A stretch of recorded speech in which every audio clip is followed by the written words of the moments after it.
Сәлем достар, сіздер Агро каналындасыздар. Бүгінгі видеомызда мен сіздерге көптеген көрермендердің сұрауы бойынша осы қазіргі жаз уақытында, шөп уақыты кезінде осы ең өзекті мәселенің бірі шөп тиеу болып табылады. Сол себепті осы шөп тиейтін құрылғымыз, кунымызды сіздерге көрсететін боламын. Қолдан жасалған, барлығы 100%. Соған сіздерге толық түрде түсірілім көрсететін боламын. Қалай жасалған барлығын. Сол себепті достар, видео басталмас бұрын каналға тіркеліп, лайк басып, комментарий жазып, каналымыздың дамуын қолдап отырайық.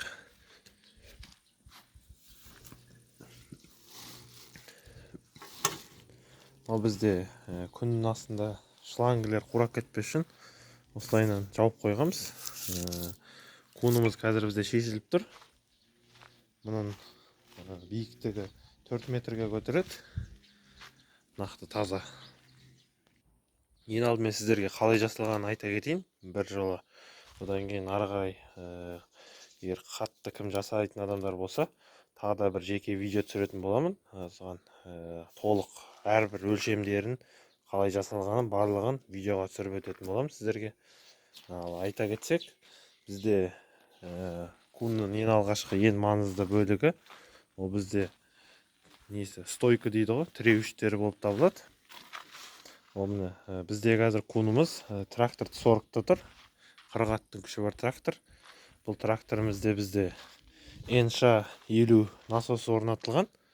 Міне өздеріңіз көргендеріңіздей. Негізі 40-тарда бұл жерде 30-лық насос тұрады. Мынау күші көп болу үшін 50-лік насос орнатылған. Тез көтеріп, тез сүреді. Стойкасына келетін болсақ, кунымыздың бізде бұл газипсаттыридың рамасынан жасалған. Өздеріңіз көрсеңіздер. Мына жерде ең бірінші астындағы лонжеронға бекитін жерін айта кетсек, бұл жерде 24-ші бонттармен бекітілген. Мынау лонжерон бізде стойкамыздың асты лонжероннан жасалған, 40-тың лонжероны. Соны нақты бекітетін 40-ымызға осы лонжерондар бір-біріне 24-ші бонт арқылы бекіттік. Барлық бонттар бекітілген. Сонымен қатар мынаның ішінде де бонттар бар. Оған да бұралған. Әдейі мықты болу үшін міне өздеріңіз көрсеңіздер, қазір көрсете кетейін. Міне қуыстың ішіне де 2 бонт бұрағанбыз, мықты болу үшін. Арт жағында тағы 2 бонт бар. Осылайынан стойкамыз жасалған. Бізде мықты темір, ары қарай стойкасы газипсаттыридың рамасы. Раманың алдыңғы бөлігінен жасалған. Бұның биіктігі шамамен 1 метр. Оған мынандай 2 сантиметрлік пластинадан варит етіп, құлақтарын жасадық. Құлақтың іштері трубадан жасалған. Трубаның қалыңдығы 1 сантиметр. Осындай втулкалар жасап аласыздар. Осындай мені төбесіне астына газипсаттыридың рамасының бір жағы не болғандықтан мынандай ашық болады. Білсеңіздер, соны мынандай жауып пластинамен қаптап шықтық, варит етіп. Одан кейін асты жағына келсек, усилениясына. Астында бізде ар жақ мостқа қарай осындай трубадан усиление жасағанбыз. Ұзындығы 2 метр. Бұның несі қызметі кунды алдыға артқа жібермеу, астын бір қалып тастап тұрады, тіреп. Көбінесе топырақ дегенде, кунды былай сілкілегенде ары бері қозғалмас үшін осындай усиление жасағанбыз. Және 2 стойка бір-бірінен алшақта кетпес үшін ортасына осындай целый темірден осындай не қойып, орталарын бір-біріне бекітіп қойғанбыз. Осымен міне кунымыздың стойкасы аяқталды. Келесі бізде стрела дейді ғой. Кунның ең ұзын бөлігі. Соған келетін болсақ, бұл бізде өздеріңіз білсеңіздер, өте сенімді, мықты болып жасалған. Қазір сіздерге не үшін екенін айта кететін боламын. Себебі мына жерде біріншіден бізде трубадан иіп жасағанбыз. Бүтін труба, домалақ. Иіліп үстінде бір труба, астында 1 сантиметрлік қалың трубадан жасалған, 1-2 сантиметрлік осындай. Бұл бізде бұрынғы Совет үкіметі кезіндегі трубалар қалың. Қазір Қытайдың трубасы емес, бұрынғы трубалардан жасалғанбыз, әдейі мықты болсын деп. Осы 2 трубаны былай иіп саласыздар. Одан кейін трубаның сыртын осындай пластинамен қаптап шыққанбыз, темірмен. Бұл кунның жасалуында бір жақсы жері қалдық темір қалмайды. Себебі ұсақ мынандай жарты пластина болса да мынаған бір-біріне кеп бекітіп сваркілеп шетін бітеп шықсаңыз болды. Ол бүтінмен бекіттіңіз ба, жартылай бекіттіңіз ба, оған ештеңе әсер етпейтін болады. Бұрын тесігін мына жерден жасаған болатынбыз, басқа тракторға бекітейін деп. Бірақ бұны төрт бұрышты бекітіп, қайтадан төмендеп жасадық. Себебі трактордың капотына тиіп қалмас үшін осылайынан төмендеп жасадық. Бұны келесі видеода тағы да бір видео түсірем, нақты өлшемдерін айтып, сол кезде барлығы қалайынша өлшемде жасалған сіздерге айта кететін боламын. Келесі бізде шөп тістейтініне келетін болсақ, үсті бізде стагометтікі, заводской.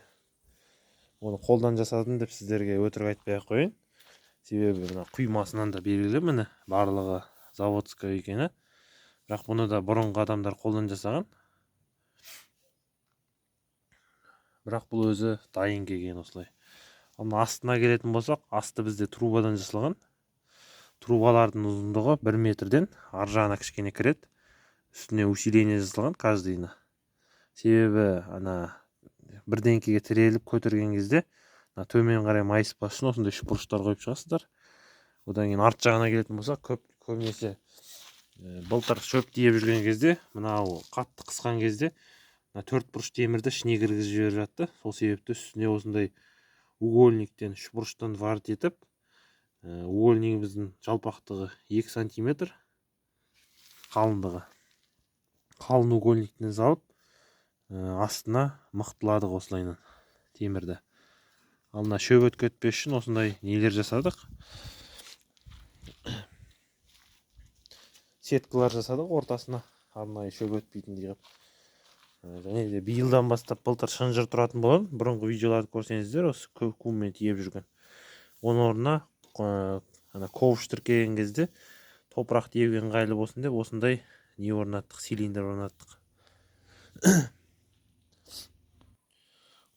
Бізде стреланың басында тістейтінде 50-лік цилиндр тұр. Ал мына ковштарда тұрғандар, екі шетінде тұрған, бұлар 70-лік цилиндрлар. Мынау бізде советский 90-лық цилиндрлар, ең үлкен цилиндрлар. Бұл цилиндрдің штоктарының размері шамамен нақты мөлшерін айтамын, бір қалыңдығы адамның қолымен бірдей почти 30-40 сантиметрдей болады ғой, ораммен өлшегенде. Шлангілеріне келетін болсақ, бізде 24-тік шлангілер тұр, штуцермен бекітілген әрқайсысы. Келесі видеода тіркелгенін толық көрсететін боламын сіздерге. Мына полистарды біз толық темірден жасағанбыз.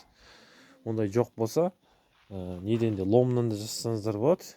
Ең бастысы цилиндрдің недеріне, қатайларына толығымен 100% кіріп тұрып, ары-бері не болмау керек. Қозғалып тұрмау керек, сонда кумаларыңыз жұмысты жақсы жасайтын болады, дірілдемейді. Сапалы 100% еңбек ететін болады сіздерге. Шлангы экономдау үшін, үнемдеу үшін біз жанына осындай трубадан жібергенбіз.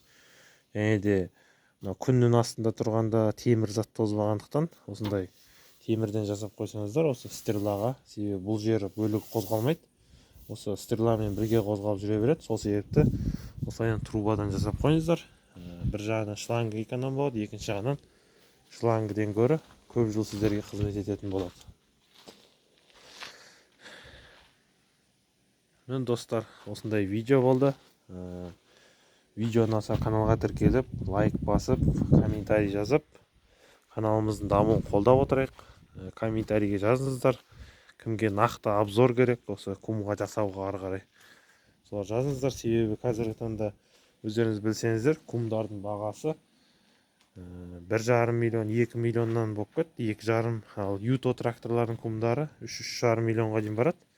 Олай дүние ақшаға ұртқанша, шөпті немесе қолмен тиегенше, осылайынан бір ары кетсе бір 100-200 мың шығын шығарып, осындай кум жасап алсаңыздар, өздеріңізге де, қалталарыңызға да пайдалы болып келеді. Сіздермен болған Агро каналы келесі видеода кездескенше.